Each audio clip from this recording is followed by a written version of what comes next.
હું એક ઉખાણો પૂછ્યો એનો સાચો જવાબ આલે તો હું તને વાળ સ્ટ્રેટ કરવા લઈ જઈ. પરમાનન્ટ વાળ સ્ટ્રેટ.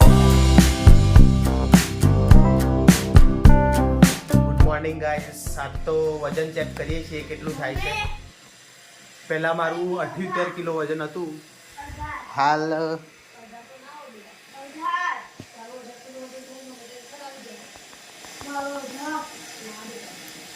74.6 છે, એટલે લગભગ 3-3.5 કિલો જેટલું વજન ઘટ્યું. ગાઈસ અમારે હીવાને હોમમેડ સેરોલેક પતી ગયું છે, તો આજે બનાવીએ છીએ તો તમે બતાવી દઉં. તો લીધું છે અહીંયા મમરા અને પૌવા બે મિક્સમાં લીધા છે. પછી આ છે ઓટ્સ કોઈ બી આવે એ મસાલા ઓટ્સ નહીં લેવાના, સાદા ઓટ્સ લેવાના રોલેડ. પછી આ બદામ લીધી છે એક વાટકી કાજુ અને લગભગ 100 ગ્રામ જેવા મખાના લીધા છે. તો ધીરે ધીરે બધાને તાવડીમાં નાખી અને શેકી દેવાના છે. જો આ દીદી ને ભાઈઓ કેવા રમે છે લી. હા એમ પગમાં દુખતું હોય ગોળા ને ખોરામાં માથું મેલીને હુઈ ગયો. ડૂસ કલાઈ દે બેટા, ડૂસ કલાઈ દે, હાટી કલાઈ દે.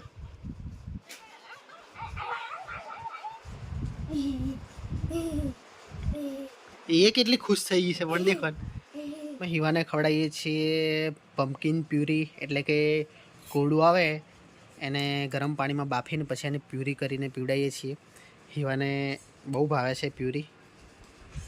ખાવામાં આજે શું બનાવ્યું છે? दाल रोटली भात कोड़ा साग. कोड़ा का साग तो मुझे बहुत भाता है. हियांश तुझे भाता है? नो. એને દાળ ચોખા, દાળ ને ચોખા.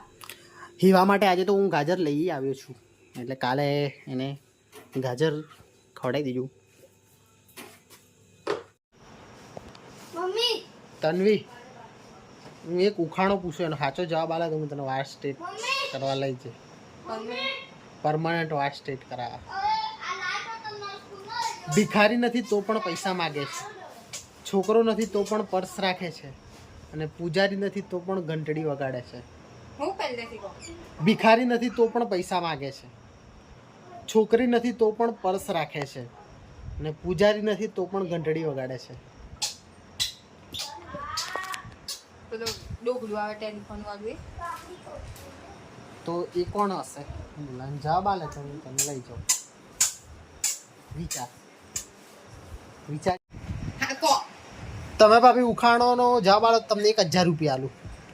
જો ભિખારી નથી તો એ પૈસા માગે, પૂજારી નહીં તો એ ઘંટડી વગાડે, અને છોકરી નહીં તો એ પર્સ રાખે. મમ્મી હવે દિવાળી આવશે. એ મને ખબર પડી. બોલ. કંડક્ટર હા હે ને, સ્ટેટ કરાવવો પડે.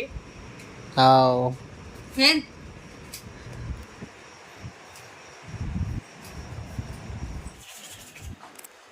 હા હીવા તો આજે તૈયાર થઈ ગઈ છે ભાઈ, નવરાત્રીમાં જવા માટે તૈયાર કમ્પ્લીટ.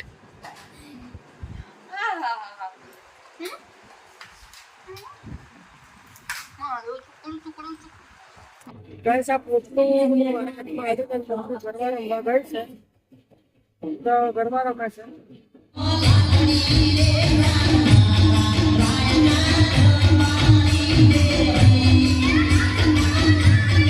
પૂરાઈ થઈ છે એમ મમ્મી ગરબા રમવા દેતી નહીં. એક જ ઓટો મારે ખાલી. તો એ ગરબામાં જાય તો કશું નહીં, પણ અહીંયા આવીને વેખ કરે છે રાતના 3 વાગે. તો ગાઈસ આજનો વિડીયો ગમ્યો હોય તો લાઈક, શેર અને સબસ્ક્રાઈબ જરૂર કરજો હો યાર, અને સપોર્ટ કરો યાર.